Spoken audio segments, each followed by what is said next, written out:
আফরোজা মুন্নি। আফরোজা মুন্নি, বয়স 38। জি। মুন্নি, আপনি থাকছেন কোথায়, মানে এখন বর্তমান বাসা আমার খিলক্ষেত। আর জন্ম জেলা? আর জেলা হলো পিরোজপুর আর উপজেলা কাউখালীতে। শুরু করেন একেবারে যেখান থেকে মনে আছে, যেভাবে বলতে ইচ্ছে করে। আচ্ছা, আমার বাবা যখন আমি ক্লাস 4-এ পড়ি তখন আমাদের যে ব্যবসাটা ছিল সেটা ক্লোজ হয়ে যায়। কাঠের ব্যবসা ছিল আমাদের, যে আমাদের সমিল ছিল।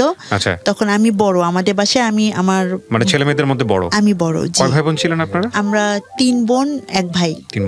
তখন আমরা 2 বোন 1 ভাই ছিলাম, 1 বোন ছিল না। আচ্ছা। তারপর আমরা 4 ভাই বোন। আমরা এরপর আমাদের ব্যবসাটা বন্ধ হয়ে যাওয়াতে আমার বাবার চাকরির অল্প টাকা বেতনে আমাদের চলছিল না। ব্যবসা বন্ধ হয়ে যায় কেন? ব্যবসাটা বন্ধ হয়ে যায় পারিবারিক কারণে। আমার যৌথ ছিল, একাই করেছিল। পরে আমার বোন, মানে আমার ফুপুর হাজবেন্ড আসেন, তারপর আমার চাচারা ছিলেন, এসব কারণে পারিবারিক কারণে আর কি ওটা হয়ে যান আর কি। ওকে। আচ্ছা, তারপরে আমরা চিটাগং চলে যাই। কেউ জানে না আমরা কোথায় আছি। চিটাগং চলে যাই, ওখানে আমরা 1 বছর থাকি। তো ওখানে যখন আমার বাবা দেখা গেল যে চাকরিটা করতেন ওটা ঠিক মতো স্যালারি পাচ্ছিল না, তার সংসারটা চালাতে খুব কষ্ট হতো। যে জন্য আমরা আবার ঢাকায় চলে আসি। এসে আমরা খিলক্ষেতে আমরা বাসা নেই, খুব অল্প টাকা একটা বাসা নেই। কোন ক্লাসে পড়েন? ভর্তি হন? তখন আমি ক্লাস 5-এ উঠলাম। উঠে তখন আমি চলে আসছি, খিলক্ষেতে চলে আসছি। ওই বছরটা এখানে এসে প্রাইমারিতে আমি ভর্তি হই আর কি, ভর্তি করেন। ক্লাস 6-এ যখন আমি উঠি তখন সেশন চার্জ দিয়ে ভর্তি করা, তখন থেকেই মানে আমার বাবা চাচ্ছিলেন না যে পড়াশোনাটা আমি করি। তারপরে আমাদের একটা ওষুধের ছোট করে একটা ফার্মেসি দিলেন, সেখানে আমাকে বসতে হতো। তো তার জন্য আমার বাবা চাচ্ছিলেন না যে আমি আর পড়াশোনা করি, কিছু একটা করি। আর আমার বাবা চাইতেন যে আমি ওই বয়স থেকেই মানে অন্যদের দেখে সে হতেন যে আমাকে কিছু করতে হবে। তারপর ঢাকায় এসে আমাকে এখানে ভর্তি করলাম। ক্লাস 5-এ আমি মোটামুটি করে পাস করে আসলাম। যখন ক্লাস 6-এ সেশন চার্জ দিয়ে ভর্তি হতে হবে, তখন আমার বাবা ভর্তি করতে চাচ্ছিলেন না, যে এত টাকা লাগবে, এরকম বই কিনতে হবে, এটা পারবেন না সে, এরকম বলছিলেন। তো তারপরে আমার খুব ইচ্ছা আমি পড়াশোনা করবো। আমি বললাম আমি পড়াশোনা করতে চাই, অন্তত পক্ষে এসএসসিটা তো পাস করি, আমি এটা বললাম। তখন আমাকে ভর্তি করলেন। এরপর বই কেনা, তখন আমাদের সময়ে 91, তখন আমার আগের বছরের মানে বই, মানে যাদের 6-এ পড়তো, যখন যারা 7-এ উঠলো ওদের বই আমাকে কিনে দিলেন আর কি। এরপর যেটা হতো যে আমার বই খাতা কলম আমি কিছুই ঠিক মতো পেতাম না, এমনকি বেতনটাও আমাকে দিতে হতো যেদিন আমার পরীক্ষা সেদিন। আচ্ছা, মানে খুবই খারাপ অবস্থা, যেটাকে বলে নাজুক অবস্থা। হ্যাঁ, কিন্তু আমার যেটা মনে হল এখন আমি বুঝতে পারি আসলে আমার সামর্থ্য ছিল না, এটাও ঠিক আছে। তারপর আমার বাবার একটু অবহেলাও ছিল, মানে পড়াশোনা করে কি হবে, মেয়ে ভাবতেছিল যে মেয়েদের পড়াশোনা করে কি হবে, এটা এরকম একটা চিন্তা ছিল। তো ক্লাস 7-এ যখন উঠি তখন সে খুব গড়িমসি করছিল, বলছিলেন যে এর মেয়ে, তখন কত বয়স, আর তখন বলছিল যে এর মেয়ে গার্মেন্টসে চাকরি করে, ওর মেয়ে গার্মেন্টসে চাকরি করে, তো আমি কেন কিছু করছি না, এটা বলছিল। তো এটা আসলে আমার খুব পছন্দ ছিল না। তা আমি ওই বছরটা অনেক কষ্ট করে পড়াশোনা করি, আমার নানার বাড়িতে যে থেকে পড়াশোনা করি ওই বছর আমার এতে। এরপর যখন আমি ক্লাস 8-এ উঠলাম, আবার ঢাকায় চলে আসলাম, আবার সেশন চার্জ দিয়ে ভর্তি হতে হবে। ও ক্লাস 7-এ যখন উঠি তখন কিন্তু উনি আমাকে ভর্তি করেননি, সেশন চার্জ দিয়েছি, যে জন্য আমি নানা বাড়িতে চলে গেছি। এরপর যখন আমি ক্লাস 8-এ উঠলাম তখন আমি আবার ঢাকায় চলে আসছি, ওখানে থাকাতেও সমস্যা হচ্ছিল, চলে আসছি। তখন আমার বাবা ভর্তি করবেন না আমাকে, স্কুলে ভর্তি করবেন না আমাকে, তার যে দোকানটা আছে সেখানে বসতে হবে। বিকেলে উনি 5টায় অফিস থেকে আসতেন, এসে উনি ওখানে বসবেন, আর আমাকে দোকানে বসতে হতো সারাদিন। তো উনি চাইতেন না যে আমি পড়াশোনাটা করি। তো ওই 8 বছরটা গেল। 9-এ যখন আমি যে বছর উঠলাম সে বছরও মানে পুরো 2-3 মাস চলে গেল। তখন আমি ঠিক করলাম যে আমি চাকরি করবো। সে গার্মেন্টসে চাকরির জন্য এত চাপ দেয়। তখন পাশে ওই খালাম্মা, উনি এখানে গুলশান 2 একটা গার্মেন্টস আছে, জিকন গার্মেন্টস, ওখানে জব করতেন উনি। ওনার মাধ্যমে আমি ওখানে চাকরি নিলাম। 6 মাস চাকরি করলাম, উদ্দেশ্য যে আমি শুধু পড়াশোনা করবো, পরের বছর আমি যেন ভর্তি হতে পারি নাই এটা। কিন্তু সেই টাকাটাও আমার বাবা নিয়ে গেলেন। সেটাও আমি কাজে লাগাতে পারিনি। তো গেল 8-9 2 বছর চলে গেল। তারপরে যখন আমি এর পরের বছর 9-এ ভর্তি হব, সেই এর পরের বছর তখনও 3 মাস চলে গেল, আমার বাবা ভর্তি করছেন না। এখন একদিন আমি খুব কান্না করছি যে আমাকে এই বছর ভর্তি না হলে 9 2 বছর তাহলে আর হবে না পড়াশোনা, 2টা বছর অলরেডি বসে আছি, পড়াশোনা তো আর হবে না, তাহলে তো আমার পড়াশোনা আর হবে না, এই পর্যন্তই শেষ, কি হবে আমার ভবিষ্যৎ, আমি অনেক পড়াশোনা করতে চাই, কান্না করছিলাম। তখন আমাদের বাড়িওয়ালি আন্টি উনি এসে বললেন যে মানুষের বাচ্চারা, আমাদের বাচ্চারা পড়তে চায় না, তাই আমরা পড়াতে চাই, আর আপনার মেয়ে পড়তে চাচ্ছে, আপনারা কেন পড়াতে চান না? উনি তখন আমাকে মাত্র 1000 টাকা লাগবে, সে 1050 টাকা না 70 টাকা ছিল তখন 95-এ। তখন উনি আমাকে 95 ওই টাকাটা এনে দিলেন আমার আম্মাকে। এরপর আমি সেই ভর্তি হই আর আমার টিউশনি করে পড়াশোনা শুরু। তখন এই পাশের বাসায় উনি টিউশনি ঠিক করে দিলেন উনি, এই আমার টিউশনি করে পড়াশোনা শুরু। এরপর আমার 4টা টিউশনি শুরু হয় 1-2 মাসের মধ্যেই, এবং পড়াশোনা তো আমি দেখা গেল যে টিচারের কাছে ঠিকমতো যে পড়তে হবে সেটাও আমি ম্যানেজ করতে পারতাম না। তারপরে আমার ম্যাথ ছিল, ইলেকট্রিক ছিল, তো আমি সেভাবে আমার টিচারের কাছে পড়তে পারতাম না দেখে রেজাল্ট খুব ভালো হয়নি। তো 9-10 এভাবেই আমার খুব কষ্ট করে পড়াশোনা করে চলছিল। তারপর এসএসসি পরীক্ষা দিলাম, এসএসসি পরীক্ষাতে মোটামুটি পাস করলাম। তো টিউশনি করে আমার সব কিছু চলছিল। তারপর আমি এসএসসি কমপ্লিট করলাম, কমপ্লিট করার পরে আমার তো ভর্তি হলাম, টিউশনি চলছে, তো আমি চাকরিরও চেষ্টা করছি। তো আমার বাবা বলছিলেন যে আর ম্যাট্রিক পাস করে কি চাকরি হয়? তো তখন আমার বাবা বলছিলেন তোকে দিয়ে কিছুই হবে না। এরপর যখন ইন্টার পরীক্ষা দেব তার 3 মাস আগে উনি আমাকে বললেন উনি খাওয়াতে পারবেন না, ওনার পক্ষে খাওয়ানো আমাকে সম্ভব না। তখন আমি আমাদের খিলক্ষেতে একটা ছিল এনজিওর একটা সমবায় সমিতি ছিল, সেখানে চাকরি নিলাম। এসএসসি পাশের পরে ইন্টার পরীক্ষার 3 মাস আগে একটা সমবায় সমিতি, জাস্ট কি করতে হতো? টাকা কালেকশন করতে হতো। আচ্ছা। আর আমি কোচিং শুরু করলাম তখন আমি কাওলাতে, আমাদের ওখানে, সেখানে আমাকে হেঁটে যেতে হতো, অনেক কষ্ট হতো ওখান থেকে খিলক্ষেত থেকে কাওলা যাওয়া, হেঁটে রোদের মধ্যে এসে আবার সেই বিকেলে অফিসে যেতে হতো। ওখানে 6টা থেকে 8টা, আবার সকাল 9টা থেকে 12টা, ওখানে আমাকে প্রতিদিন অফিস করতে হতো। আমার তখন সামনে ইন্টার পরীক্ষা, আমি ওই সময় আমার পড়ার দরকার, অথচ আমি তখন কিছু করার ছিল না। তারপর ওখানে 6 মাস চাকরি করলাম, ইন্টার পরীক্ষা দিলাম, ভালোভাবে পাস করে আসলাম, বিভিন্ন জায়গায় চাকরির চেষ্টা করি। এরপর আমি আমার একটা এনজিওতে চাকরি হয়, ওটা বুটিক শপ থাকে, বুটিকে চাকরি হয়। সেখানেও আসলে মেয়েরা তো পারিবারিক পরিবেশ ভালো না হলে সব জায়গায় চাকরি করতে পারে না। তো আমার এরপর থেকে 2000 সন থেকে 2005 সন পর্যন্ত আমার চাকরির অনেক ইন্টারভিউ দিতে থাকি, কারণ আমার যেহেতু লোক নেই, আমার জনবল নেই, আমাকে চেষ্টা করতে হয়, অনেক চেষ্টা করতে থাকি, কোথাও চাকরি হচ্ছিল না। পরিবার আমার উপর আরও ক্ষেপে যাচ্ছিল যে আমি ইচ্ছা করে বোধহয় চেষ্টা করছি না বা করছি না, কোথাও করলে হয়তো বা হলে চলে আসতে হচ্ছে, পরিবেশটা আমার ভালো লাগে না। এরকম আমার দেখা গেল যে একটা পত্রিকা অফিসে চাকরি হয়েছিল, তারপরে একটা এনজিওতে চাকরি হয়েছিল, দুস্থ স্বাস্থ্য কেন্দ্র, সেখানেও আমি 5 মাস করে থাকতে পারিনি, আমাকে সিলেট ট্রান্সফার করে দিয়েছিল। তাহলে ওখানে ট্রান্সফার করে যখন দেয় তখন আমার ওই সময় একটু অনিয়ম দেখে আমার খুব খারাপ লাগছিল, যে জন্য আমাকে ট্রান্সফার করে দিছে সিলেটে। তো তখন আমি যদি সিলেটে যাই আমার গ্রাজুয়েশন ডিগ্রি পরীক্ষাটা দেওয়া হবে না, যে জন্য আমি এটা ক্যান্সেল করে দিলাম। তো ডিগ্রি পরীক্ষা তখন আমার টিউশনি তো চলছেই, এর মধ্যে যখন ডিগ্রি পরীক্ষা তখন রোজার মধ্যে আমার হঠাৎ করে ফর্ম ফিল আপ, আমি 2 দিন আগে জানি যে আর 2 দিন মাত্র সময় আছে ফর্ম ফিল আপের। তখন আমি আমার বাবাকে বললাম যে আমাকে কিছু টাকা দেন, আমি ফর্ম ফিল আপটা করে ফেলি, টিউশনির টাকা পেতে, রোজা তখন টিউশনির টাকা পেতে আর কয়েকদিন দেরি হবে। Form fill up for intermediate, এটা হলো গ্রাজুয়েশন।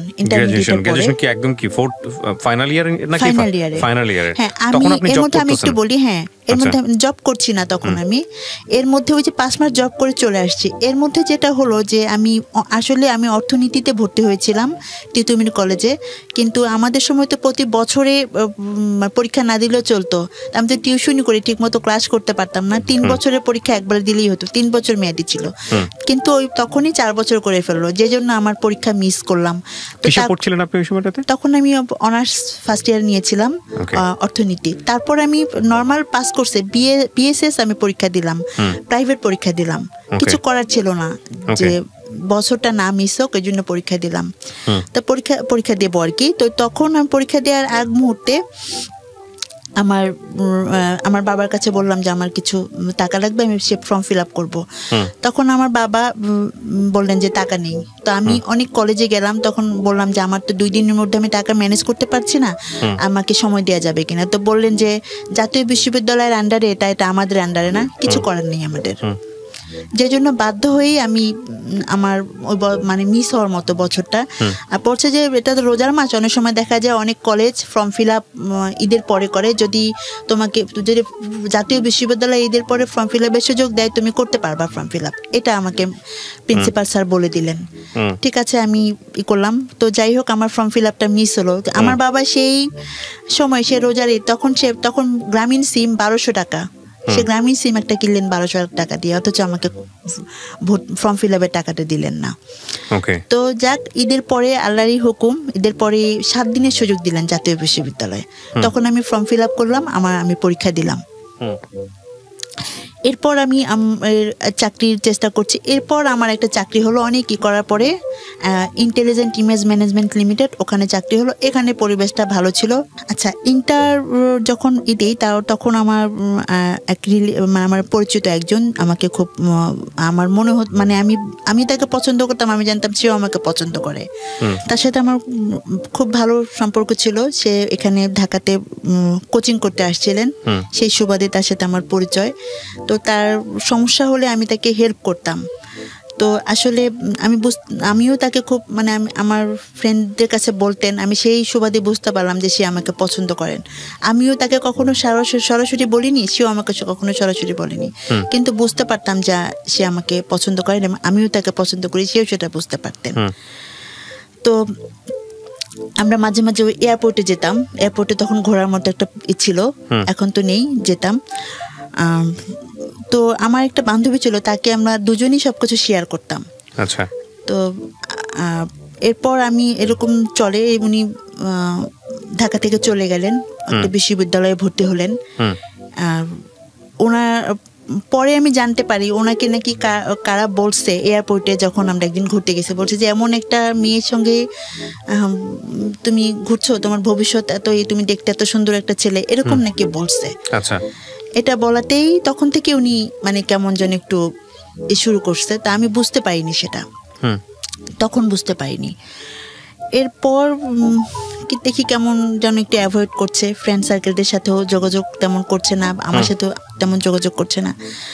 তারপর সবকিছু মিলিয়ে বুঝতে পারলাম যে সে আমাকে অ্যাভয়েড করতেছে, আসলে এটা হবে না। ডাইরেক্টলি কি আপনাকে এরকম বললো নাকি? হ্যাঁ, ডাইরেক্টলি বললো যে এটা সম্ভব। ডাইরেক্টলি ঘটনাটা কি ছিল, কিভাবে বললো? ডাইরেক্টলি বললো যে মানে সম্ভব না, এটা তার পক্ষে কন্টিনিউ করা সম্ভব না। আচ্ছা। যাক, তারপর আমিও মানে মনে মনে খুব আমি কষ্ট পেলাম। তারপর আমি এরপর থেকে অনেক বছর আমি আর কখনো এই প্রেম ভালোবাসা নিয়ে ভাবিনি, বা ভাবছি যে না, আমার তো জীবন অনেক, আমাকে উনি বলতেন যে আমার কাছে নাকি শেখার অনেক কিছু আছে। হ্যাঁ, আমার কাছ থেকে উনি অনেক কিছু শিখছেন। উনি সবার সাথে মিশতে পারতেন না, মিশুক ছিলেন না। তার উনি বলছেন যে আমার কাছ থেকে নাকি উনি অনেক কিছু শিখছেন, এসব উনি বলতেন। যখন 4 বছর প্রেম করার পর ওনার সাথে আপনার ব্রেকআপটা হয়ে গেল বা ওনার সাইড থেকে অফ হয়ে গেল, তখন আপনি কি করছেন? তখন আমি ওই যে গ্রাজুয়েশন পরীক্ষার কিছুদিন আগে, এটা আপনার গ্রাজুয়েশন ফাইনালি পরীক্ষা দেওয়ার কিছুদিন আগের ঘটনা। আচ্ছা, তো গ্রাজুয়েশন কমপ্লিট করার পর আপনি কোথাও জব করছিলেন? হ্যাঁ, কোথায় সেটা? হ্যাঁ, এরপর গ্রাজুয়েশন কমপ্লিট করার পরে আমি আমার জব হলো, জবটা করছিলাম খুব ভালোভাবে। তো এর মধ্যে যেটা হলো, আমার পারিবারিক সাপোর্ট দিচ্ছিলাম, বাবা মাকে সাপোর্ট দিচ্ছিলাম। তো আমার বাবার ব্যবসা করছিল, ছোট একটা ব্যবসা করছিল। তো তার ব্যবসা আমি ছোটবেলা থেকে বুঝে পর থেকে ওই যখন আমি 4-এ পড়ি, তখনই সেই ব্যবসাটা যখন বন্ধ হয়ে যায়, এরপর সে কয়েকবার ব্যবসা চালু করছে এবং কয়েকবারই সে ব্যবসা করতে পারেনি, লস খেয়েছে। তো দেখা গেল সে এটা আমার উপর বেশি পড়তো, কারণ আমি তো সব পরিবারের বড়, আমাদের সবার উপরই পড়তো, আমাদের ফ্যামিলির সবার কষ্ট করতে হতো যে জন্য।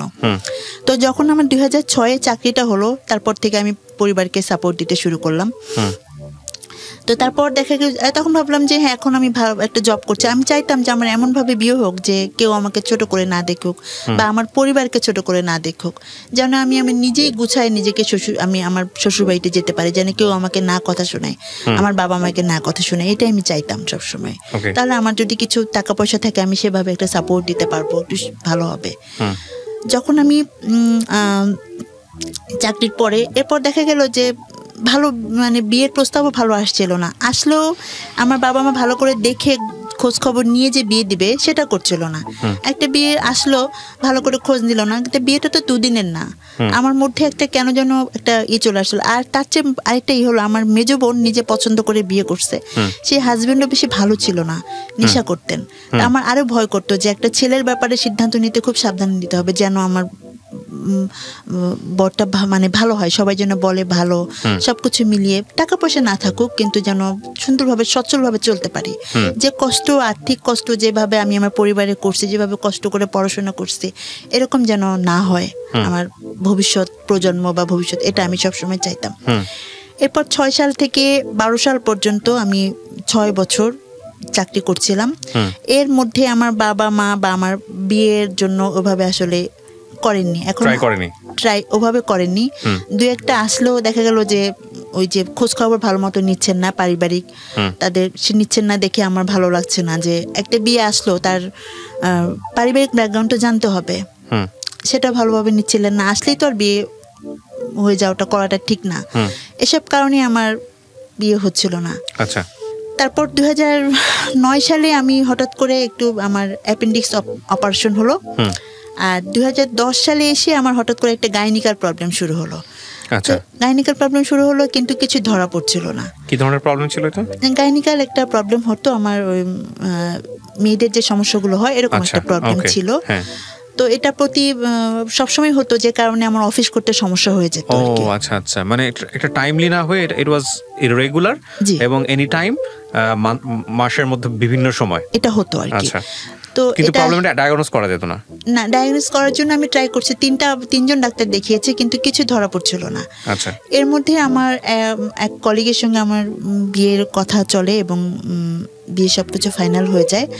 তো 2012 সালের শুরুতে ঠিক হয় যে এপ্রিলে বিয়েটা হবে। ঠিক তখন প্রবলেম কন্টিনিউ করছে আপনার? তখনও কিন্তু আমার অসুস্থতাটা কন্টিনিউ আছে। ও জানতো বিষয়টা? হ্যাঁ জানতো, সবাই জানতো, অফিসে সবাই এটা জানতো। আচ্ছা।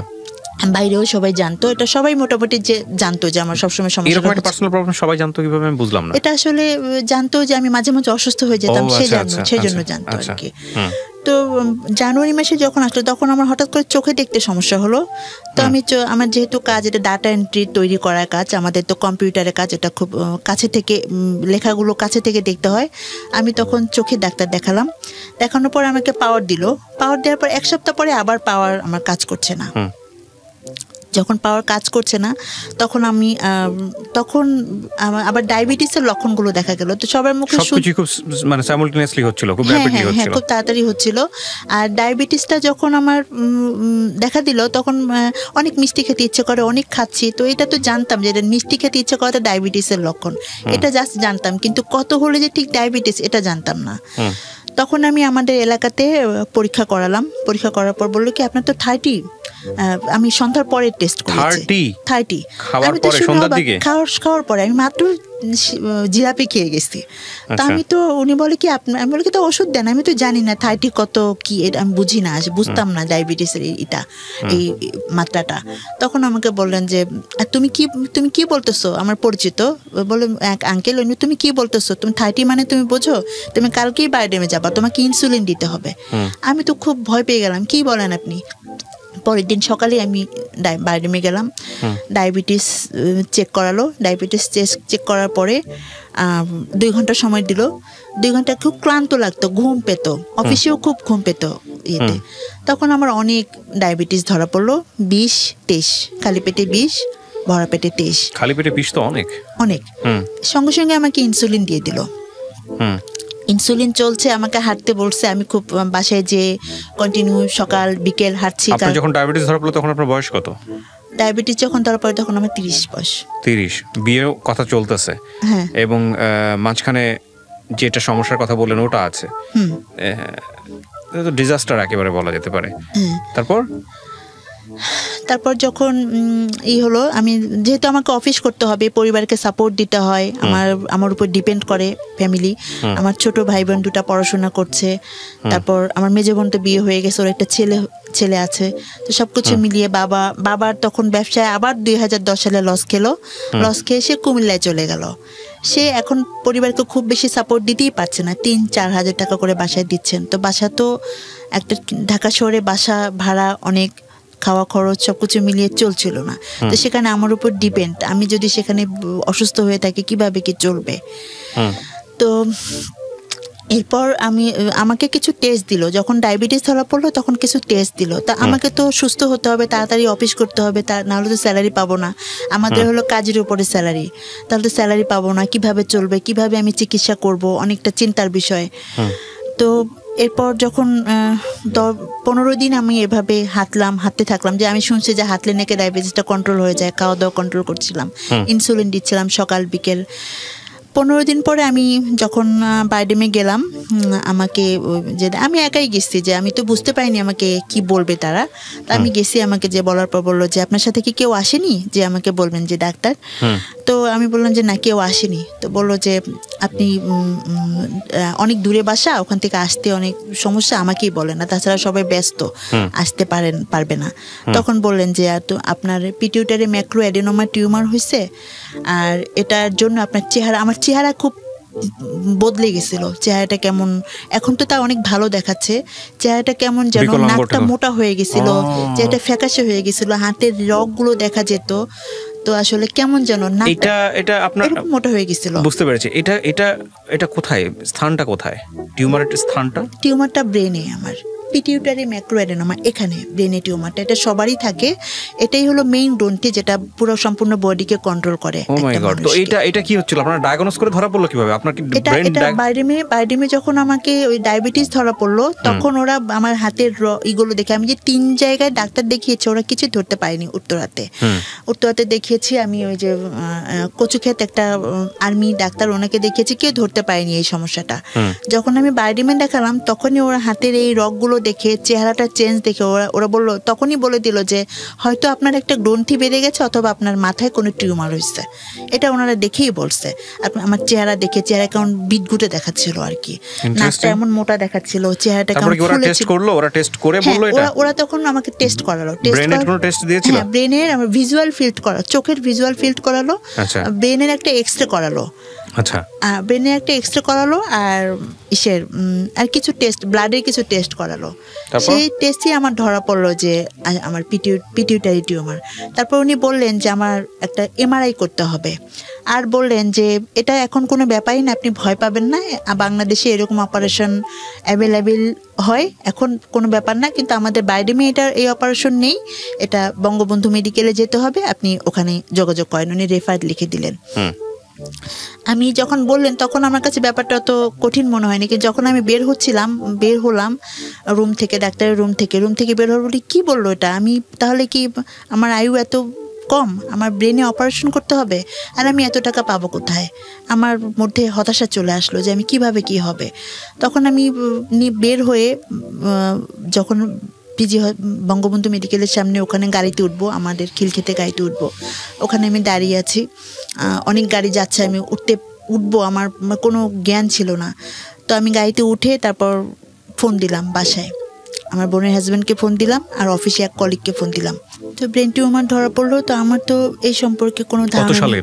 এটা 2012 সালে ফেব্রুয়ারি মাসে ধরা পড়েছে।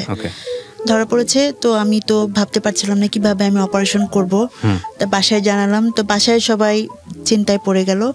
আর অফিসে এক কলিগকে জানালাম ফোন দিয়ে যে আমার এরকম অসুস্থ। যার সঙ্গে বিয়ে হওয়ার কথা ছিল, ও কি বলছিল? ও জানতো বিষয়টা? উনিও জানছে। উনি তখন আমাদের অফিস থেকে চাকরি ছেড়ে দিয়েছেন। তার এক বছর আগে চাকরি ছেড়ে দিয়েছেন, 11 সালে চাকরি ছেড়ে দিয়েছেন। উনি অন্য জায়গায় চাকরি করছিলেন। ব্রেন টিউমার, ডায়াবেটিস এবং পিরিয়ডিক্যাল প্রবলেম। জি, রাইট। তারপর তো ডাক্তার যেটা বললেন, আমার সব সমস্যা, এই যে সমস্যাগুলো হচ্ছিল চোখে দেখতে, সবকিছু আসলে টিউমারের জন্য হচ্ছিল। ইমব্যালেন্স হয়ে গেছে বডি। জি, সবকিছু ইমব্যালেন্স হয়ে গেছে। এটা এখানে অনেক হরমোন আছে যেগুলো ঠিকমতো, একটা হরমোন এখন ঠিকমতো অনেক বেশি বেড়ে গেছে, বেড়ে যাওয়ার জন্য আমার চেহারার এই চেঞ্জগুলো আসছে, হরমোনাল ইমব্যালেন্স যেটাকে বলে। হ্যাঁ, জি। এরপর তো আমি কিভাবে অপারেশন করব খুব চিন্তায় পড়ে গেলাম, বাসায় যে আমি কিভাবে কি করব। তখন আর তার 1 বছর আগে আমার আমি তো 97 পাস করেছি কুর্মিটোলা থেকে, কুর্মিটোলা স্কুল খিলক্ষেত। তো ওই কুর্মিটোলা স্কুলে যারা আমার ব্যাচে যারা ছিল, ওরা তার 1 বছর আগে আমরা রিইউনিয়ন করেছিলাম। তো ওই রিইউনিয়ন করাতে তখন অনেকের সঙ্গে পরিচয় হয়, অনেক ছেলেদেরকে চিনতাম না, মেয়েদেরকেই শুধু চিনতাম, ছেলে মেয়ে যেহেতু আলাদা ছিল। তখন অনেক ছেলেদের সাথে পরিচয় হলো এবং জানলাম যে আমার ক্লাসের একসাথে আমরা পড়াশোনা করছি। ওরা সবাই এগিয়ে আসলো আমার সেই ওরা যখন জানলো যে আমার এত বড় অসুখ, আমার বাসায় আসলো, কয়েকজন ফ্রেন্ড আমার বাসায় আসলেন, এসে জানলো যে এই অবস্থা। তখন বললো যে এরকম তো কেউ আমাদেরও হতে পারে, আমরা সবাই পার্টিসিপেট করব, এরকম আমাদেরও হতে পারে। অথচ ওরা কিন্তু ওদের নিজেদের বাড়ি, ওদের কোনো কিছুর অভাব নেই। তারপরও যখন এটা বললো, তখন আমি কাঁদবো না হাসবো আসলে, যে আল্লাহ এত বড় দয়াময়, চিন্তা করার যেখানে আমার কোনো উপায় নেই যে আমি অপারেশন করব। ওরা আমাকে বেশ হেল্প করলো, আর অফিস কলিগরা সবাই মিলে হেল্প করলো। তখন আমি প্রস্তুতি নিলাম অপারেশন করার জন্য। এমআরআইটা করলাম, এমআরআইটা করার পরেই আমি প্রস্তুতি নিলাম। তো ফেব্রুয়ারি, মার্চ, এপ্রিলের 20 তারিখে আমি শেষ পর্যন্ত সিট পেলাম। সিট পেতে যে বঙ্গবন্ধু মেডিকেলে সিট পেতে যেও সিট সহজে পাচ্ছিলাম না, কারণ এখানে তো সহজে সিট পাওয়া যায় না। তখন আমার ফ্রেন্ডরা, ওরা সবাই, তার মধ্যে কিছু মানুষের নাম না বলেই নয়, ফিরোজ, তানিম, মাসুম, রিগান, তারপর শিরিন, রুকু সহ আরও অনেক ফ্রেন্ড আছে যারা এগিয়ে আসছে আমার এই দুঃসময়ে আমার পাশে থাকছে। তো আমাদের খিলক্ষেতের সাধারণ সম্পাদক ছিলেন তখন রফিক আঙ্কেল। উনি জানলেন ব্যাপারটা, জেনে উনি বললেন যে, তখন স্বরাষ্ট্রমন্ত্রী আমাদের সাহারা খাতুন আপা, ওনার কাছে এই নিয়ে গেলেন আমার আম্মাকে সহ, গেলেন যে দেখি কোনো সিটের ব্যবস্থা করা যায় কিনা। যাওয়ার পরে উনি তখন স্বরাষ্ট্রমন্ত্রী, উনি নিজে ফোন দিয়ে বলে দিলেন, তখন ভিসি প্রাণগোপাল দত্ত স্যার বঙ্গবন্ধু মেডিকেলের, ওনাকে বলে দিলেন। পরের দিন গেলাম, যাওয়ার পরে কাগজ একটা লিখিত দিয়ে দিলেন, ওই লিখিতটা নিয়ে গেলাম। তারপরও সিটটা খালি না হলে তো নিতে পারবে না, 15 দিন লাগলো, সিট পেয়ে গেলাম। আমি এপ্রিলের 20 তারিখে ভর্তি হলাম ওখানে। তারপর 1 মাস 1 দিন পর আমার অপারেশন হলো। সেটা ছিল মে মাসের 22 তারিখ আমার অপারেশনটা হয়। আচ্ছা, আপনার অপারেশনে কি পরিমাণ অর্থ খরচ হয়েছে? অপারেশনে আমার 3 লাখ টাকার উপরে চলে গেছে। তাও সরকারি বলে আপনি এই টাকায় করতে পারছেন? জি, বেসরকারি হলে, বেসরকারিতে আমাকে বলেছিল, এক জায়গায় বলেছিল 6 লক্ষ লাগবে, এক জায়গায় বলেছিল 10 লক্ষ লাগবে। তো 3 লক্ষ টাকা আমি ওখান থেকে সরকারিভাবে আসলাম। ভাবলাম যে অপারেশন যখন হলো, অপারেশন যখন হওয়ার আগে আমার আবার একটু স্বভাব ছিল মানুষের করা। ওখানে সবার জন্য দেখা গেলো আমাকে ওষুধ দিয়ে ঘুমাতে বলতো, আমি ঘুমাতাম না, আমি ছুটোছুটি করতাম, অন্যদের খুব চেষ্টা করতাম যারা গ্রাম থেকে আসে তাদেরকে হেল্প করার জন্য। তো আমি অপারেশন হওয়ার পরে কি হবে এরকম একটা ভয় তো থাকেই, সবারই থাকে। তা আমার খুব মনোবলটা ছিল। আমার টেস্টগুলো ওখানে এক এক জায়গায় করতে হয়, অনেক পিজি হসপিটালের যেহেতু টেস্ট, বঙ্গবন্ধু মেডিকেলের টেস্টগুলো এক এক জায়গায়, সেগুলো দৌড়াদৌড়ি করে করতে হয়, করলাম। তারপর আমার অপারেশনটা হলো। যখন আমার অপারেশনটা সাকসেস হলো, তখন আমার মনে হলো যে আমি নতুন জীবন পেয়েছি, তাহলে আমার সবকিছু স্বাভাবিক। আমি বুঝতে পারিনি যে আমার জীবনটা অন্যরকম হয়ে যাচ্ছে, অস্বাভাবিক হয়ে যাচ্ছে, সেটা আমি বুঝতে পারিনি। বাসায় গেলাম 1.5 মাস পরে। বাসায় যাওয়ার পরে আবার অফিসে জয়েন করলাম। 1.5 মাসের মধ্যে এত ইজি ছিল অপারেশনটা? 1.5 মাসের পরেই আমি অপারেশনে 18 দিন পরে আমাকে বাসায় দিল। আর আমার মনোবলটা খুবই ছিল। আমার অপারেশনের 1.5 মাস পরেই আমি জয়েন করলাম। আমার মা সাথে আসতেন, বসে থাকতেন, আমি অফিসে যেতাম। সবাই আমাকে খুব সহযোগিতা করতেন, অফিসে সবাই খুব হেল্পফুল ছিলেন। না, আমাকে তো কিছু করতে হবে, নাহলে কিভাবে চলবে চিকিৎসা, কিভাবে সবকিছু চলবে, এত ব্যয়বহুল খরচ। তারপর কিছুদিনের মধ্যেই জানতে পারলাম যে বিয়েটা হচ্ছে না, বিয়েটা ভেঙে গেছে। মানে যেহেতু অসুস্থ, এরকম এটা বিয়ের সম্ভব না। এরপর আমি চাকরিটা করছিলাম, অফিসে সবাই খুব হেল্প করছিল। অপারেশনের 3 মাস পরে আমি আবার আমার খুব অসুস্থতা দেখা দিল। তো তখন আবার গেলাম হসপিটালে। যাওয়ার পরে এই শুরু হলো নিয়মিত চেক আপ। বলছে সবসময় চেক আপে থাকতে হবে, যখনই কোনো হয় চেক আপে থাকতে বলছে, তাহলে আমি সুস্থ থাকতে পারবো, এটা আমাকে বলছে। তা আমি নিয়মিত চেক আপে থাকি। যখন মাথা ব্যথা শুরু করতো তো যেতাম, যাওয়ার পরে বললো একটা এমআরআই করলো। তো ভাবলাম যে আবার কিছু রয়ে গেল, কি যেন হয়েছে। বলছে 5 বছর পরে আবার অপারেশন করা লাগতে পারে। তখন আমার ওই যে গ্রন্থিটা বেশি ছিল, একটা হরমোন যে বেশি ছিল, গ্রোথ হরমোন, ওটা অপারেশনের আগে 50 ছিল, অপারেশনের পরে কমে 11 হয়েছে। আচ্ছা, বঙ্গবন্ধু মেডিকেলে 11, বারডিমের 13 এরকম হয়েছে। তো তারপর যখন এখন ওরা চায় এটা মেয়েদের 2-3 আসতে হবে, 5-এর মধ্যে থাকতে হবে এই হরমোনটা, সেটা এখন 11-13 এরকম। এটা বললাম এই কারণে, পরে এটা লাগবে এটা। তো এরপর যখন হলো এরকম খুব বেশি অসুস্থ হয়ে গেলাম, তখন দেখলো যে ওখানে ব্লাড জমে আছে, যেখানে টিউমারটা ছিল ওখানে ব্লাড জমে আছে। তো এটা ওষুধের মাধ্যমে কিছুদিন রিমুভ করা যাবে, তো ওষুধের মাধ্যমে ওটা রিমুভ করা গেল। তারপর আমি আবার অফিস করছি, আবার বিয়ের প্রস্তাব আসে, তো বিভিন্ন বিয়ের প্রস্তাব আসে, এই অসুস্থ বলেই চলে যায়। তারপর আমার চেহারা চেঞ্জ আসছে, আস্তে আস্তে আস্তে আস্তে বুঝতে পারলাম যে আসলে আমি আর স্বাভাবিক অবস্থায় নেই। সমাজ, তারপর পরিবার, তারপর আত্মীয় পরিজন, সবার কাছে আমি যেন কেমন একটু বোঝার মতো হয়ে যাচ্ছি, মানে তাদের অ্যাটিটিউডে। হ্যাঁ, তাদের অ্যাটিটিউডে আমি এটা বুঝতে পারছিলাম। তো 1 বছর 5 মাস, মানে 1 বছর পরে আমাকে আবার হসপিটালে ভর্তি হতে হলো। তখন আমার আবার মাথা ঘোরালে কি সমস্যা, কারণ আমার তো এখন ব্রেনে একটা সমস্যা হয়ে আছে, টেনশন হয়। আবার বারডিমে ভর্তি হলাম। এবার বারডিমে ভর্তি করে বললো যে ব্লাড দিতে হবে, আমার হিমোগ্লোবিন অনেক কমে গেছে, 5.6 হয়ে গেছে, ব্লাড দিতে হবে। তখন আমি 4 ভাগ ব্লাড দিলাম, দিয়ে সুস্থ আমি আবার যে অফিস শুরু করলাম। 10 দিন আমি ভর্তি ছিলাম, কয়েকদিন ছুটি কাটালাম, আবার অফিস শুরু করলাম। এই ক্ষেত্রে যেটা বলবো, আমার অফিস আমাকে অনেক হেল্প করছে আমি অসুস্থ থেকে, খুব কাজের ব্যাপারে।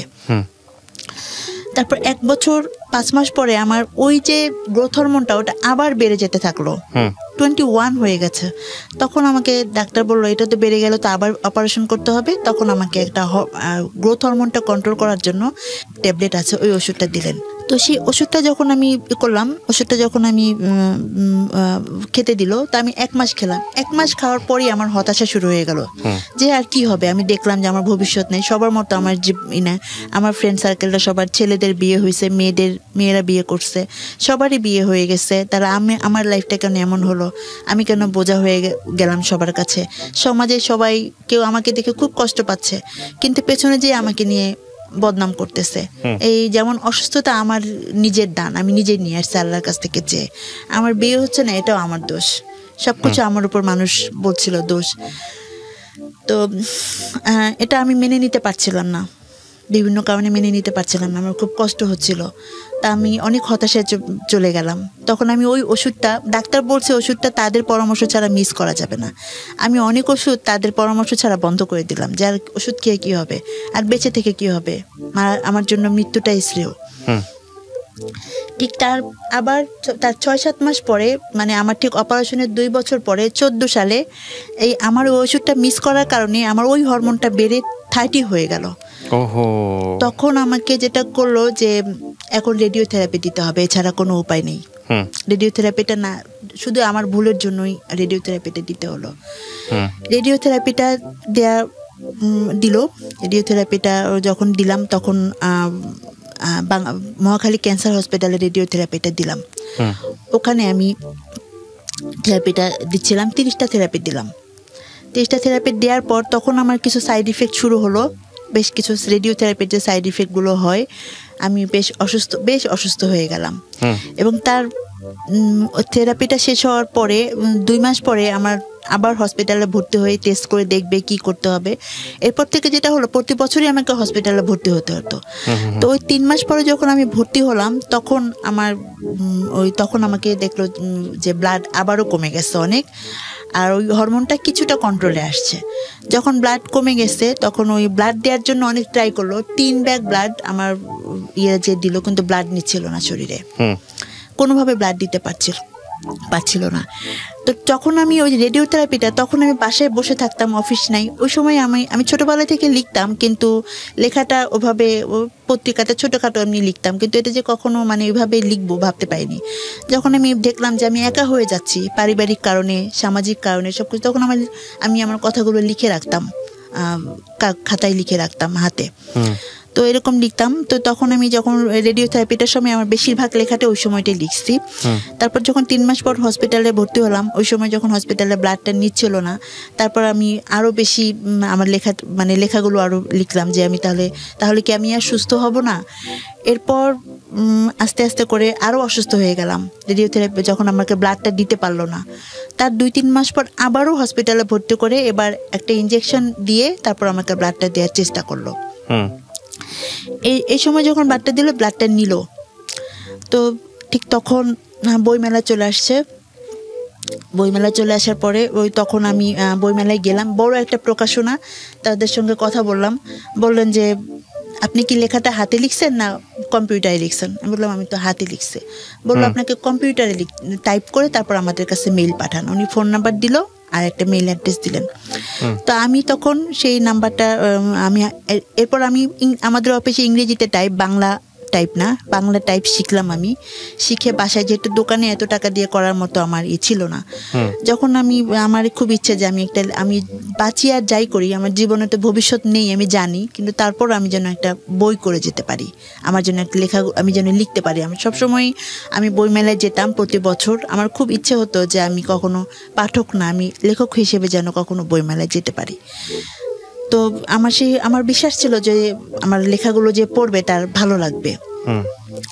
তো তখন আমি সব হাতে লিখলাম, কম্পিউটার হাতে লেখা ছিল, সেটাকে আমি কম্পিউটারে টাইপ করলাম।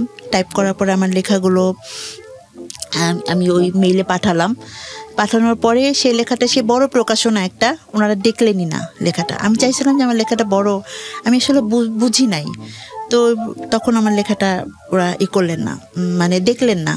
তো যখন সেপ্টেম্বর মাস চলে আসলো, 2015 সালে সেপ্টেম্বর মাস, তখন আমি ফোন দিচ্ছি, যেহেতু ফোন নাম্বার আছে, যোগাযোগ করছি। বললেন যে এখন তো সম্ভব না, আমি আসলে লেখাটা দেখতে সময় পাইনি, আপনি অন্য কোনো প্রকাশনা দিয়ে বইটা করেন। তখন আমি ভাবলাম কি আমার এই স্বপ্নটাও পূরণ হবে না? মানুষের স্বপ্ন, এমনও মানুষ আছে যার কোনো স্বপ্নই পূরণ হয় না।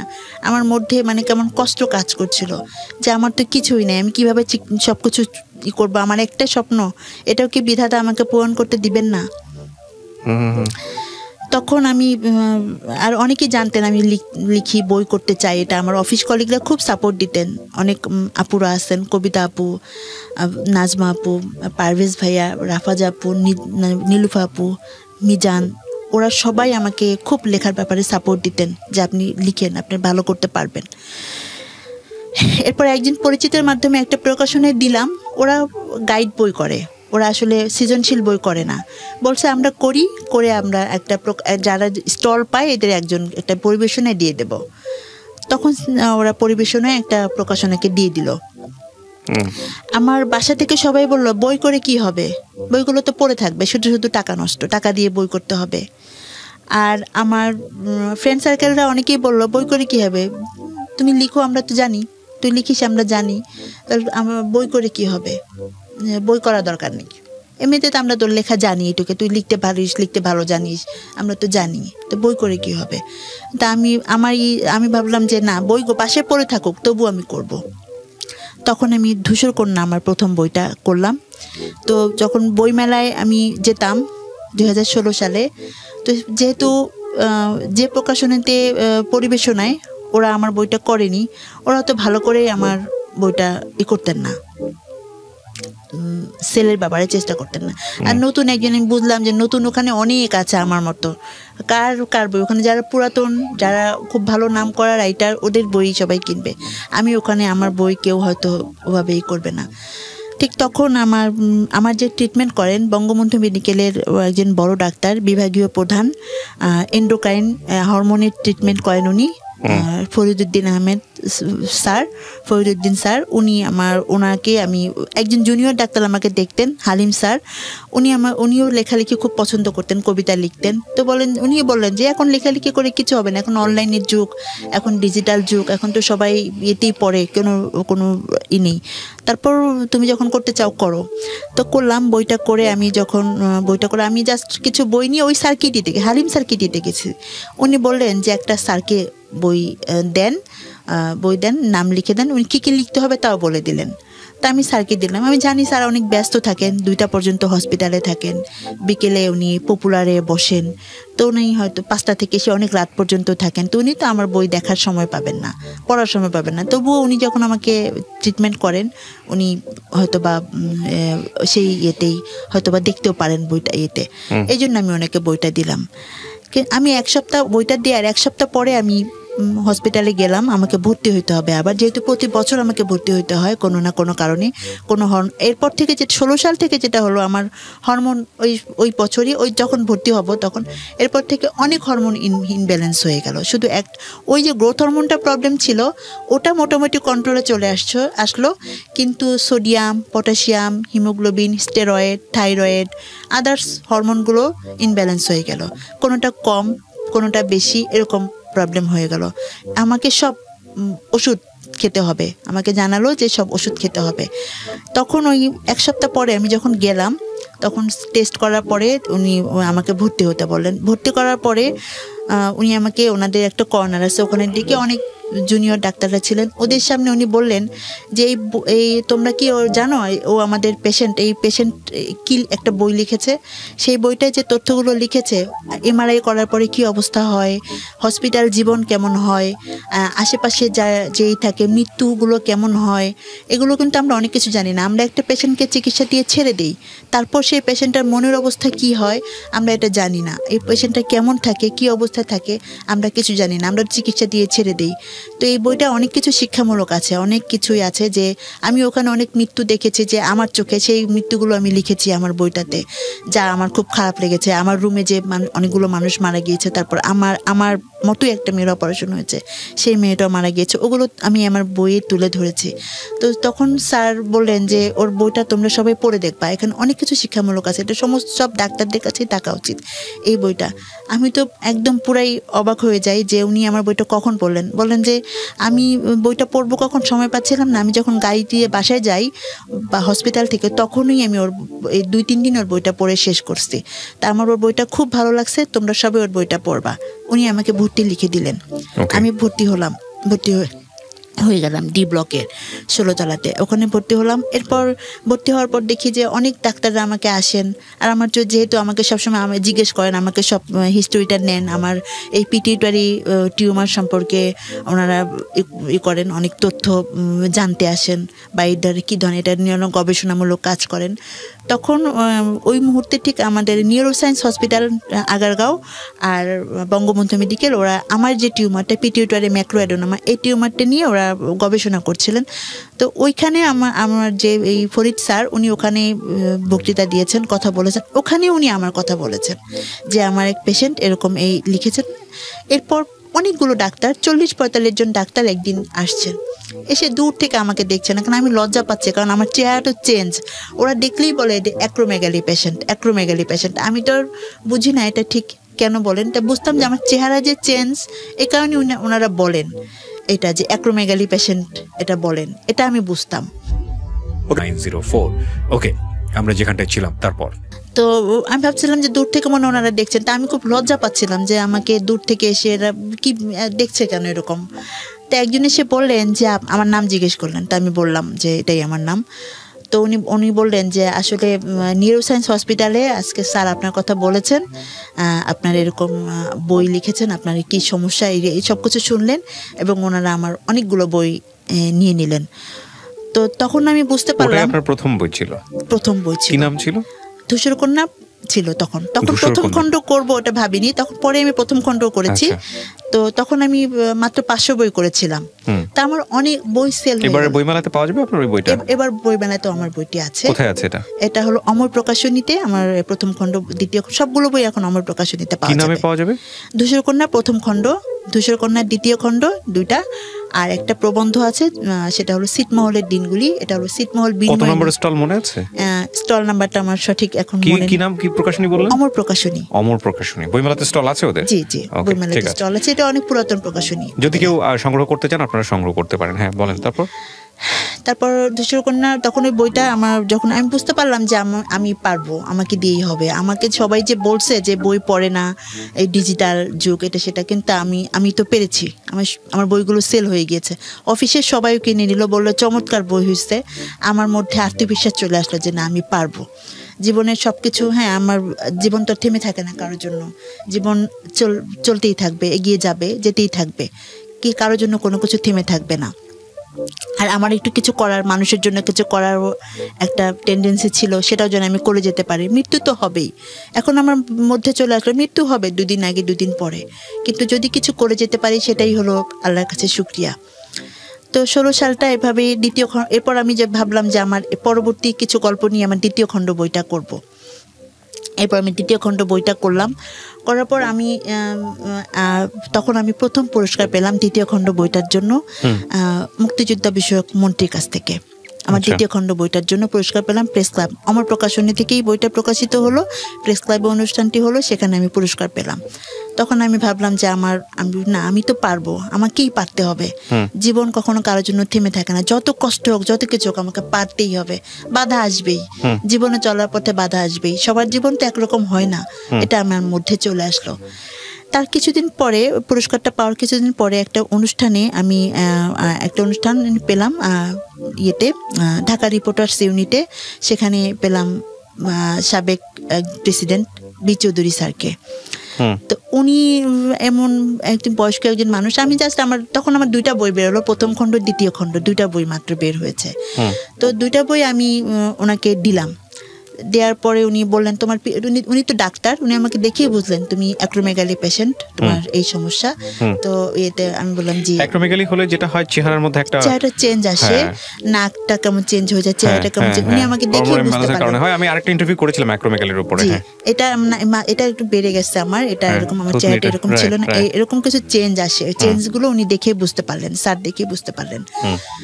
তো যার পর উনি আমাকে অবাক করে দিলেন। 4 দিন পরে আমাকে ফোন দিয়ে বললেন যে তুমি বই 2টা খুব চমৎকার লিখেছো, শিক্ষামূলক বই হয়েছে, তুমি লিখতে থাকো। তুমি ভাবতেছো তুমি ভালো নেই, এই পৃথিবীতে তুমি দেখো তো অনেকের যাদের মাথা গোজার ঠাঁই নেই, অনেকের রাস্তায় হাত নেই, পা নেই, তাদের কথা চিন্তা করো, তুমি কি তাদের চেয়ে ভালো নাই? তোমার যে বন্ধু ফ্রেন্ড সার্কেলটা ভালো আছে, তুমি তাদের চিন্তা করতেছো?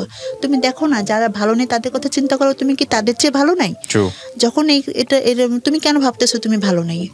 তুমি বই লিখতে পেরেছো, তুমি এমন অসুস্থতা নিয়ে লিখতে পেরেছো, এটা তো পারারই কথা না। তোমার তো এখন অনেক সমস্যা হওয়ার কথা, সমস্যার মধ্যে তুমি যে পেরেছো, তোমার যে শখটা তুমি পূরণ করতে পেরেছো, এটা তো অনেক বড় একটা পাওনা।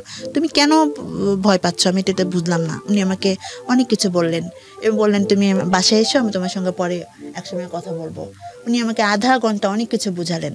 আমি অনেক কান্না করলাম যে তাহলে আমি পারবো, আমাকে দিয়েই হবে।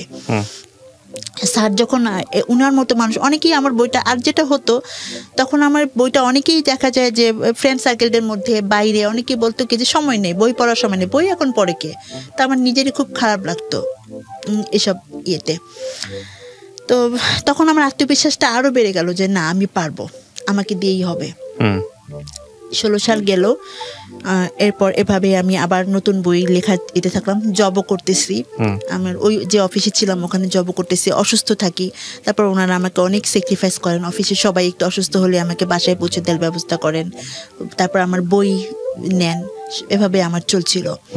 তো 17 সালে এসে আমার এক ফুপু, আমাদের গ্রামের এক ফুপু রুহিয়া হাসি, ওই ফুপু উনিও ট্রিটমেন্টে যাবেন ইন্ডিয়াতে। তখন উনি বললেন, যেহেতু আমি সুস্থ হচ্ছিলাম না, ব্লাড দিতে হচ্ছিল, প্রতি বছর ভর্তি হতে হয়, তো উনি বললেন আমি তোকে একটু দেখি, আমি যাব দিল্লিতে, তোকে নিয়ে যাই। ওখানে যাওয়ার পর আমি জানতে পারলাম যে আমাকে একটা ইনজেকশন দিতে হবে, যেটা অনেক কস্টলি, ওটা বাংলাদেশে অনেক দাম, আর ওখানে ওটা 30 থেকে 35,000 টাকা পড়ে আর কি খরচ। ওটা 6টা ইনজেকশন দিতে বললেন। তো তখন আমি এত টাকা কোথায় পাবো? আমার বই সেল চলছিল, অফিস সবকিছু মিলিয়ে। তখন ওই ফুপুই আমাকে হেল্প করেছেন ওই 6টা ইনজেকশনের ব্যাপারে, সবটুকুই উনি অনেকের কাছ থেকে কারেকশন করে দিয়েছেন, নিজে দিয়েছেন। এভাবে আমার 6টা ইনজেকশন দেওয়ার পর মোটামুটি সুস্থ। আমি ভাবলাম এরপর যখন ছিটমহল নিয়ে যখন 2015 সালে যে এটা দেখলাম টিভিতে দেখলাম যে ওখানে ওটা আমাদের দেশেরই এমন একটা অংশ যেটা ভারতেরও না বাংলাদেশেরও না, ওরা কত অবহেলিত, তখন ওদের চেয়ে তো আমি অনেক ভালো আছি। ওদের ভোটার আইডি নেই, ওদের কোনো পরিচয় নেই, ওরা হসপিটালে ভর্তি হতে পারে না, ওরা পড়াশোনা করতে পারে না, ওরা এত অবহেলিত ছিল এত বছর। আমার খুব কষ্ট লাগলো। তখন মনে হলো যে আমি ওখানে যাব, আমি ওদেরকে নিয়ে লিখবো, ওদের কাছ থেকে তথ্য নিব, জানবো। আমি 21 চ্যানেলে তারপরে ATN বাংলায় নিউজ দেখলাম। তখন যে নিউজগুলো দেখে আমার খুব খারাপ লাগলো যে আমি যাব ওখানে, যে আমি তথ্যগুলো নেব।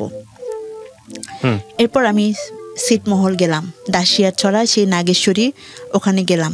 ওখানে যে থেকে সেই তথ্যগুলো নিলাম, নিয়ে ছিটমহলের সেই তথ্য নিয়েই একটা বই লিখলাম, একটা বই করলাম, প্রবন্ধ করলাম, ছিটমহলের দিনগুলি। সেই বইটার নাম দিলাম। সেখানে বর্তমানে বাংলাদেশের মানচিত্রের কি অবস্থা, তারপরে মানচিত্র আমাদের বেড়েছে, গবেষণা করে সেই বইটা আমি করেছি। আল্লাহর কাছে শুকরিয়া যে অসুস্থ অবস্থায় করতে পেরেছি। ওই বইটা করার পরও আমি একটি পুরস্কার পেয়েছি, ছোট একটা পুরস্কার পেয়েছি। তো এভাবেই ওই বইটা আমি 18 সালে আমার বইটা পাবলিশড হয়।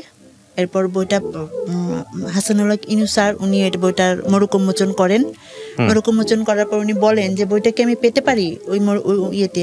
অবশ্যই তার হাতে বই ছিল, উনি বইটা নিয়ে গেছেন। তো যাক আমি বুঝলাম যে আমি পারবো, আমাকে থেমে গেলে চলবে না, যত বাধা আসুক। এর মধ্যে এখন আমি ওই ইনজেকশনগুলো দেওয়ার পর আমি আর অফিস করতে পারছিলাম না, অফিসটা একদমই করতে পারছিলাম না। মাঝে মাঝে খুব অসুস্থ হয়ে যায়, আবার কত স্যাক্রিফাইস করবে। 2012 সাল থেকে শুরু করে 2017 সাল পর্যন্ত 5 বছর অনেক স্যাক্রিফাইস করেছে অফিস আমাকে। তো তারপর আমার আমাদের বই কিনেও অনেক সহযোগিতা করে অফিস। 18 সালে বইটা করলাম। এরপর 18 সালে আবার এরকম হসপিটালে ভর্তি হলাম, আবার অসুস্থ হই। এখন আমাকে চিকিৎসা কে করবে, কিভাবে করব আমি চিকিৎসা? তখন আমাদের কিছু রিলেটিভদের মাধ্যমে আমার বইগুলো বিভিন্ন জায়গাতে, আর সেই আমার যে ডাক্তার উনি বেক্সিমকো কোম্পানি থেকে বিভিন্ন কোম্পানিতে বলে দেন, তো আমার বইগুলো সেল হয়। এভাবেই আমি তখন আমার চিকিৎসাটা চালিয়ে নিচ্ছিলাম। চিকিৎসাটা চালাতে হবে। আর আমাকে আমার বাবা বলেছে খাওয়াতে পারবে না, 17 সাল থেকে বলছে খাওয়াতে পারবে না। সে তো তাকে সেই 10 সাল থেকে অল্প টাকা চাকরি করছে, অল্প টাকা স্যালারি পাচ্ছে, সে দিয়ে সে করছিল না। আমাদের বাসাটা চলে আমার ভাই বোন, আমার বাবা সবাই মিলেই এখন আমি কি করি, এভাবে চলে এখন সংসারটা। বাসা ভাড়া আমার ভাই বোন বর্তমানে আমার হেল্প করছে, ভাই বোন মিলে বাসা ভাড়াটা দিচ্ছে। আপনি এখন জব কিছু করেন না? আমি এখন কিছু করছি না, এখন আমি অনলাইনে একটু টুকটাক কাজ করি। আর তারপর যখন ছিটমহলের দিনগুলি বইটা করলাম, প্রবন্ধটা করলাম 18 সালে, এরপর আমি আবার 18 সালে হসপিটালে ভর্তি হতে হলো। আপনার এই গল্পটা আপনি রেডিওতে কেন বললেন? আমি চাই যে অনুপ্রেরণা হিসেবে কাজ করুক, যে মানুষের জীবন অনেক বাধা আসবে। আপনি নিজে ফ্রাস্ট্রেটেড হন না? হ্যাঁ হই। তারপর আমি আবার নিজেকে ঠিকই আমি আমার ফ্রাস্ট্রেটেড হওয়ার পর আবার মনে হয় যে না আমি পারবো, এটা হই। এখন আর হই না। বোঝান কিভাবে নিজেকে? আমি নিজেকে বোঝাই যে না, তারপর তো এটা জীবন তো থেমে থাকবে না, চলতেই হবে। কিছু যদি করে যেতে পারি ভালো কাজ, সেটাই বা কজন পায় আজকের এই রাইট। বলেন। হ্যাঁ বলেন। আমার মতো করে আমি যেভাবে ভাবছি সমাজকে নিয়ে, সেটা একটা সুস্থ মানুষ নাও ভাবতে পারে। আমি অসুস্থ নিয়ে যেটা করতে পারছি, একটা সুস্থ মানুষ সেটা নাও করতে পারে। তারপর তো আমি এখন প্রতি বছর যদি একটা বই করতে পারি, সেটাই বা কম কিসের? এটাও তো আমার জীবনে একটা বড় পাওয়া। গল্পটা আমি যখন শুনছিলাম, আমি বিভিন্ন রকমের কাজ করতে করতে সাধারণত গল্প শুনি। এটা আমার একটা সিক্রেট আমি আজকে বলি। আপনি দেখছিলেন আমি মোবাইল টিপছিলাম। জি। এটা আমি খুব সচেতনভাবেই করি। কেন করি জানেন? তার কারণটা হচ্ছে, আমি যখন রেডিওতে গল্পটা শোনাবো দর্শকদের বা শ্রোতাদের, ওরাও আমার মতো মোবাইল টিপতে শুনবে, কিংবা ওরা অন্য কাজ করতে করতে শুনবে। খুব অ্যাটেন্টিভ লিসনার যারা আছে তারা একদম খুব মনোযোগ দিয়ে শুনবে, সবকিছু কাজ ফেলে রেখে। কিন্তু আপনার গল্পের শক্তিটাই হলো আমাকে মোবাইল থেকে সরিয়ে নিয়ে আপনার গল্পটা শোনানো। এটা যদি আপনার গল্পের মধ্যে কিংবা যিনি গল্প বলছেন তার মধ্যে যদি থাকে, তাহলে আমি মনে করি আমাকে যদি অ্যাটেনশনটা নিতে পারে, আমার দর্শকদের বা শ্রোতাদেরও অ্যাটেনশন নিতে পারবে। সেই অর্থে আপনারা যখন গল্প বলেন, আমি বিভিন্ন রকমের কাজ করি, মোবাইল টিপি, এটা করি ওটা করি, কনসেন্ট্রেশন আমি দেই না। মানে একজন শ্রোতা যেভাবে করবে আমি ঠিক সেভাবেই করি। এবং সেই জায়গাটা যখন দেখি যে আমার মোবাইলেতেই কনসেন্ট্রেশন থাকতেছে না, আমার কনসেন্ট্রেশন যিনি বলছেন তার দিকে চলে যাচ্ছে, তারপর আমি ধরে নিই যে না, এটা খুবই ইম্পর্টেন্ট একটা গল্প। সেদিক থেকে আপনার গল্প প্রাথমিকভাবে পাস। দ্বিতীয়ত এই গল্প আমার জন্য নতুন না, এই ধরনের গল্পগুলো আমি রেডিওতে সবসময় প্রচার করেছি, আমি শুনেছি মানুষের কথা, প্রচুর শুনেছি, প্রচুর প্রচারও করেছি। কিন্তু যদি আপনার না পাওয়াটাকে আমি বড় করে দেখি যে এই সংসার জীবন তো হলোই না, এক অর্থে স্বপ্ন ছিল, একজন মানুষকে ভালোবেসেছিলেন, সে চলে গেল চেহারার কারণে, পরের জনকে ভালোবাসলেন বা সম্ভাবনা তৈরি হয়েছিল, একটা স্বপ্ন দেখেছিলেন, সে চলে গেল শারীরিক অসুস্থতার কারণে। তারও আগে আপনার লেখাপড়াময় জীবন, সেই জীবনে আপনার ফ্যামিলি আপনাকে সাপোর্ট করতে চায়নি পড়াশোনা করার ব্যাপারে, কিন্তু আপনি নিজের মতো করে করেছেন। তারপরে যদি আমি আসি, সেটা হলো আপনার অসুখের জীবন, এবং সেখানে আপনি ব্রেন টিউমার থেকে শুরু করে কত কি আপনি নিজের মতো করে মানুষের কাছে হাত পেতে হোক, যেভাবে হোক না কেন আপনি ট্রিটমেন্ট করিয়েছেন এবং আপনি এখনো সার্ভাইভ করছেন, ফাইট করছেন। আপনার এই গল্পটা ইতিহাসের পাতায় লেখা থাকবে না, কিন্তু আপনার মতো অসংখ্য নারী বাংলাদেশে আছেন যারা নিজের জায়গাটা থেকে নিজেকে স্টাবলিশ করার জন্য, নিজেকে টিকিয়ে রাখার জন্য প্রতি মুহূর্তেই ফাইট করছেন। আমি জানি আপনি যখন 10 জন অচেনা মানুষের কাছে যাবেন, এই আপনার ফার্স্ট কোয়েশ্চেন থাকবে আপনি বিয়ে করেছেন কিনা, এটা নিশ্চয়ই আপনাকে ফেস করতে হয়, বাচ্চা কাচ্চা আছে কিনা ফেস করতে হয়। এবং আপনি যে গল্পটা আজকে 1 ঘন্টা সময় নিয়ে বললেন, 1 ঘন্টা ধরে তো আপনি তাকে বোঝাতে পারবেন না যে আপনি কেন বিয়ে করতে পারেননি, রাইট? আমি কি ঠিক বলেছি? অনেক নেগেটিভ কথা বলবে, অনেক কিছু বলেও অনেক মানুষ অনেক পারসিভও করে। সেদিন আমি 2-3 দিন আগে আমার ভাস্তিকে নিয়ে, ভাস্তি ভোরে ঘুমাচ্ছে না, ওকে নিয়ে বের হয়েছি, তা আমাদের সামনের বাসায় বলছে যে কি বলার পরে, যাই হোক কিছু কথার পরে বললো যে কি ভাস্তি, আমি বললাম যে ভাস্তিটা তো আমাকে খুব পছন্দ করে, এই জন্য আমাকে নাম ধরে ডাকে, এই বলে কি যে বিয়ে হয় নাই কি করবে, ভাস্তি কি আদর করে, মানে ধুমধাম করে কমেন্টস করা।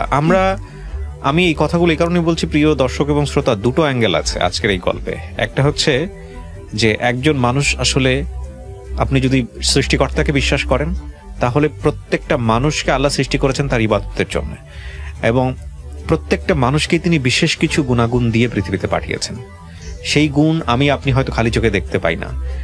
এই মানুষটা যখন রাস্তা দিয়ে হেঁটে যাবেন, আপনি তাকে অসাধারণ ভালো মানুষ হিসেবে বা আলাদাভাবে আইডেন্টিফাই করার মতো মানুষ হিসেবে তাকে আইডেন্টিফাই করবেন না, কিন্তু তার যে জীবনের গল্প, তার বয়স রাইট নাও 38, এই 38 বছরে তার যে যুদ্ধ এবং ত্যাগ, সেটা যদি আপনি জানেন, আপনার নিশ্চয়ই শ্রদ্ধা করতে ইচ্ছা করবে। তো আমি এই কথাগুলো এই কারণে বললাম যে আপনার আশেপাশে যে মানুষগুলোকে আপনি দেখেন, এই মানুষগুলোর প্রত্যেকটা মানুষের মধ্যেই এরকম কোনো না কোনো গল্প লুকিয়ে আছে, কোনো ত্যাগ, নিজের না পারা, নিজেকে উতরে যাওয়া। সো এই মানুষগুলোকে আমরা যেন কখনো ইররেসপেক্ট না করি বা ইররেসপেক্টের জায়গাতে কখনো না ফেলি, আর মানুষকে বিব্রত করতে হয় এরকম কোনো প্রশ্ন যাতে আমরা কখনো না করি, বা যদি আপনার জানার ইচ্ছাটা খুব থাকে তাহলে এমন কৌশলে যাতে করে সে ডিসহার্টেড না হয়। আমি অবশ্যই আপনাকে স্যালুট জানাই যে আপনি নিজের যে জায়গাটা তৈরি করেছেন, নিজেকে যেটা নিজে বুঝ দিয়েছেন, আপনি অবশ্যই একজন সেই দিক থেকে উতরে যাওয়া একজন মানুষ, এবং আপনার কাছ থেকে অনেক কিছু আমাদের শেখার আছে। কখনোই হারবেন না। আর অ্যাজ এ বিলিভার হিসেবে আমি আপনার জন্য দোয়া করি অন্তর থেকে, এবং আমি বিশ্বাস করি নিশ্চয়ই আল্লাহ আপনার জন্য কোনো না কোনো একটা ভালো ব্যবস্থা করে রেখেছেন। সো এটাই হচ্ছে ব্যাপার। আপনাকে আমি অনেক ধন্যবাদ জানাই যে আপনি আমাদের এই জীবন গল্পে আজকে এখানে এসেছেন। ঘণ্টাখানেক সময় আমি খুব মন্ত্রমুগ্ধের মতো শুনলাম, এবং আমি মনে করি আজকের এই গল্পটা প্রচার করবার পরে অনেক মেয়ে আছেন, অনেক নারীরা আছেন যারা নীরবে নিভৃতে মুখ লুকিয়ে কাঁদেন নিজের দুঃখের কথা ভেবে, তারা অন্তত আপনার এই গল্পটা শোনার পর নিজেকে হালকা মনে করবে। অনেক ধন্যবাদ আপনাকে। সুপ্রিয় দর্শক এবং শ্রোতা, আজকের মতো এখানেই শেষ করছি। আগামী বুধবার রাত 11টায় আমার সঙ্গে কথা হবে।